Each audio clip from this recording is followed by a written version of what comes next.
Eat this, drink that, go. Welcome back, everybody. Remember, the wait times at the HCA East Florida Hospital emergency rooms averaged in the single digits, less than 10 minutes. Just go to hcaeastflorida.com. They list all their wait times for all their ERs, and they update them every 30 minutes because emergencies do not wait for appointments. It's hcaeastflorida.com. Earlier, I was able to have a conversation with one of my favorite winemakers in all of Italy. Yes. One of the great names in all of Italy. Giovanni. Yes, and also a wonderful winemaker. His name, Giovanni Folinari, with Nazzole and Folinari Wines. Remember, the wait times at the HCA East Florida Hospital emergency rooms average in the single digits, less than 10 minutes. Just go to hcaeastflorida.com. They list all their wait times for all their emergency rooms, and they average in the single digits, less than 10 minutes. Because emergencies don't wait for appointments. That's hcaeastflorida.com. One of our favorite wines, one of our favorite winemakers, or people from Italy, is the man who's standing right next to Brenda, is Giovanni Folinari. And his wine group is called Ambrosio e Giovanni Folinari, which is a handful, isn't it? Good to see you again, Giovanni. Now, tell us about the history of the name. Well, the name, of course, it's my first and my father's first name and our last name. Very complicated, very long, almost impossible to pronounce by anybody unless they're Italian. And you can shorten it by saying A and G wines, right? Yeah. A and yeah, G, and yeah. A and GF. And that is a little bit what we have in our logo, which makes things a lot easier. Right. Now, the Folinari family has been making wines for 250 years. Who started this process all those years ago? Well, it was a long time ago. I don't remember. I was really young at the time. I was a child at the time. No, I'm the 8th generation. At least that's what I was told. Right. Wow. So I remember my grandfather, although he passed away unfortunately many years ago in 1979. But beyond that, I don't know. My father maybe a little more. He's 89 right now and he's doing great. He looks great. Oh yeah, he's pictures, a great man. He's always there, you know, like father and son. Right. Sometimes it's hard, but it's fun, and I mean, I like the idea of having a family, a long family with such a long tradition. We started with the Folinari brand, that was called after our last name, obviously, and then in 1913, I believe, my great-grandfather bought Ruffino, which is a major player in the Chianti area, and that brand was that winery was in our family for almost a little over 100 years, I think. Giovanni, 250 years. This is how many generations now for you? 8. Yes. 8 generations. Very long time.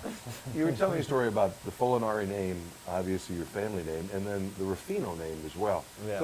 Americans will remember those two names if they drink. Especially the anything. second one, especially Ruffino. I mean, Ruffino was, still is really big in this country. Right. And after that, my great-grandfather bought Ruffino, which, as we said, is a major player in the Chianti area. The Ruffino company was in our family for a little over 100 years.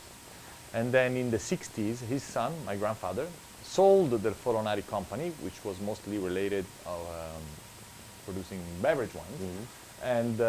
And he wanted to concentrate more on the high end. So with Ruffino for the volumes and with the estates. So he started buying land, vineyards to make estate bottled wines in Tuscany.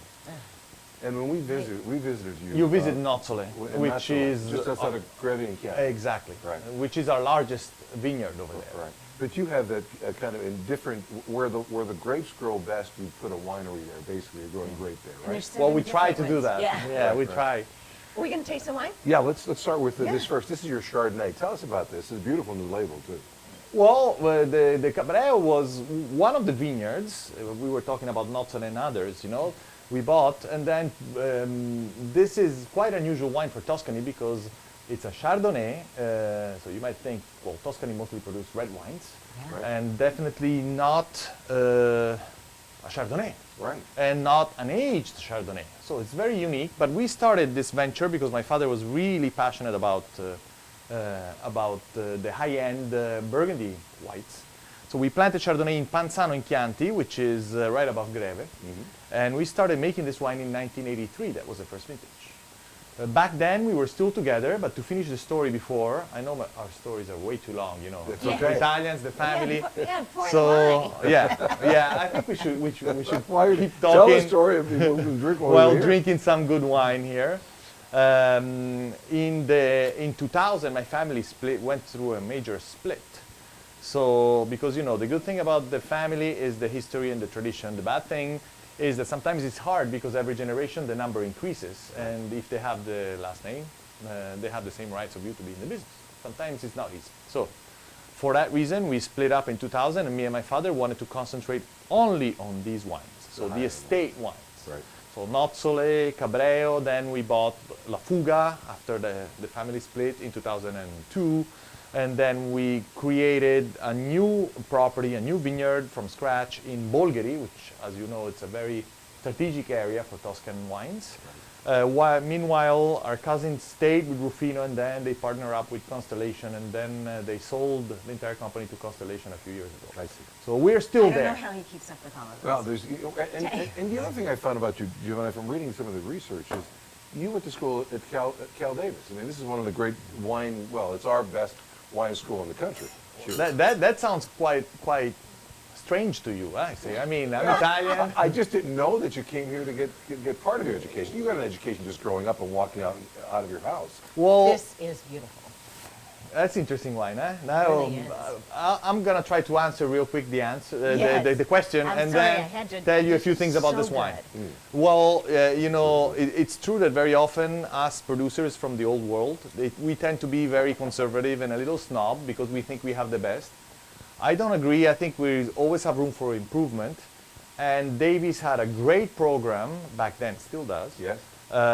And so I thought, I mean, I'm going to be living in Italy probably most of my life. So if I have a life experience An and adventure, And an which education. was a great life experience living in the US for 5 years Wow. and working Yeah. there too. And You also worked for with Mondavi. yeah, back then. That was a long time ago, unfortunately. That was in the 80s. But So that wow, was a great how experience. I wonderful, learned yeah. something more, Right. you know, something different. And so I was really pleased about that. Tell us about this. Yes. Giovanni. It's a wonderful This is Chardonnay. wonderful. Really good. Okay, not easy to make a Chardonnay like this in Tuscany because of the climate we have. That's why our vineyards are quite up high in altitude. We love the idea of an aging white wine, but we have to be very careful with the oak because sometimes with the Chardonnay, the oak can cover the taste of the wine. Yes, And the wine yes. becomes oaky, so you lose some of the fruit. And very often with this hot climate, you lose the acidity, the minerality, which makes the wine very heavy, stuffy. So what we do is we try to pick early. We try to produce very little amount of grapes per vine, so the maturation speeds up. That way we can have a mature grape and still have a good acidity in the grapes, which we need. And then we ferment and age in oak. But we do a partial fermentation. That means the first few days of fermentation that are very vigorous, so they generate a lot of heat, we keep them in stainless steel so we can control the temperature better. And then after those 2 days are gone, when the wine is still fermenting, we transfer into oak. So that way we keep the lees generated from the fermentation. We can steer them to maintain the fruit, and we don't have that strong raise of temperature at the beginning, which makes you lose the fruit. Right. It's got great acidity to it as well. It's a great food wine, I would imagine. This is 2017. You say you like to age this Chardonnay. How long do you think this would be viable for? Well, you'd be surprised, Jimmy, because as I said before, we started in 1983. That was the first vintage, and we did quite a few vertical tastings of this wine, and there are some vintages even back in the 80s that are outstanding. That means they're holding up really well. They still have a great fruit freshness. They feel much younger than what they actually are. Right. Obviously, what helps in this case is the acidity. So Right. having a high acidity, it will help the aging big time.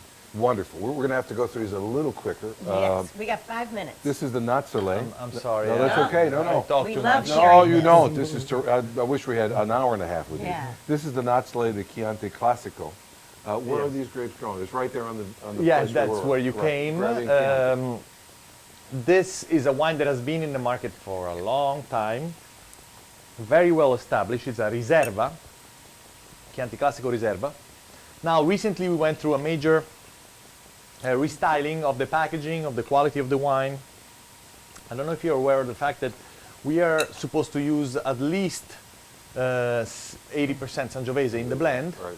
and that means we can use other varieties, but we like to keep it very traditional. So our Chianti Classicos, all of them, so the Riserva, the Gran Selezione, and the Vintage, the young one, they're made only entirely with Sangiovese. By the way, that Chardonnay that we tried, the Cabrero, Yeah. is $35 approximately retail here in South Florida. And this It's around 21, I think, 21, Chianti 22. Classico is about Yeah. $21 according to the notes we have in front. I mean, it's I shouldn't say that because I'm the producer, obviously, but I think it's a steal for the quality of This the is wine. excellent. It's a really good Chianti Classico, and for $21, Yes. you're not going to find a better one. It's called Not Soleil Reserva. It's an excellent bottle of wine, 2015. All right, Which was a very good vintage, by the way. was it? Yeah. I love that bottle of wine. And you know, the Chianti, you're not going to go wrong with a wonderful Chianti from the classical I think region. the stove is on. Oh, my goodness. That's what That's a happened. good That's catch. why I was starting to do that. All right, our next Too bad one, we're not cooking we today. should be cooking. That could have been great, Right. you know?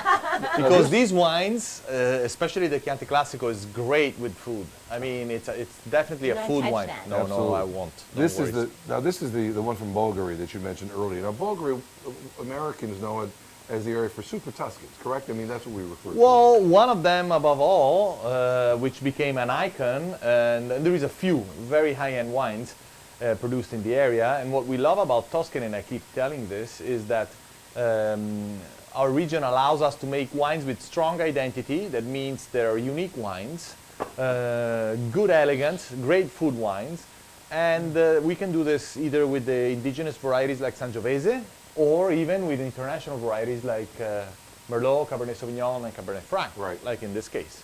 So how many varietals are there? 3 or 4? Yeah, well, there is a touch of Petit Verdot, but mostly it's 3. So it would be Merlot about 50%, and then Right. Cabernet Franc and Cabernet Sauvignon. So going toward the Bordeaux kind of a blend element to this, that you're doing it in a specialized area of Italy.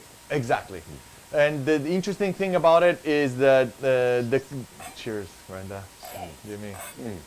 That we are able to make a wine that it's pretty much in the same price point and I would say style of the not style but level of the Chianti Classico, but totally different style. So this is definitely a more modern wine. The tannins are quite different. So we love the idea that our region allows us to make wines that are so different and in both cases very interesting. Campo al Mare Means retailing- land by the sea. Land by the sea. Land by the Approximately sea. $28. Makes sense. Terrific. And the final, my favorite varietal of all time. Appellation. Well, it's Brunello. famous, huh? Is a Brunello. That's my favorite of We all love time. the Brunellos. And I'm so excited to taste this wine It's too. such a pity to throw away all this wine. Yeah, I know it is, isn't it? That's I the know, problem. I know. And this is the Brunello. Okay, Brunello di Montalcino, I'm sure most of you know about this appellation. It's very famous. It's known for high quality wines made entirely with Sangiovese in this case, by law, and it's just south of Siena. Now, these wines have to age for a long time. That means we're able to release the vintage after 5 years from the harvest. So they have to stay in the cellar In the for a long barrels, time. But yeah. they're very, very special wines. Tenuta La Fuga. Yes, And let me tell you that's what. the name of our vineyard. Whenever you take a Brunello, and this one in particular has a great nose to it, the nose is absolutely extraordinary, and it's most distinctive, I think, of maybe of all Italian wines for a smell, for a nose. It's got Well, that it's- rose kind of a flavor to it. It's very particular and intriguing, and also has that little earthy, leathery, with notes of tobacco, which makes it, very unique. Look, go into your local wine store, the better ones, and ask for these wines. This is terrific. This retails, again, this is the Brunello di Montalcino 2014 from Tenuta La Fuga for about $63. Good Brunellos will run you that and more. It's a wonderful, wonderful bottle of wine. Thanks, All of Jimmy. these Giovanni, wines are what a wonderful. great pleasure Thank to see you. so No, much. thank you Good for luck to you having and me your back. family. And Yes. We need to I get hope back I to see you soon to again, Tuscany. huh? Yes, we got to Yes. do that. We got to get him to open something in Miami. It's not going to Yeah. happen. We'll be back with more right after Ciao. this on Eat This, Drink That, Go. Go.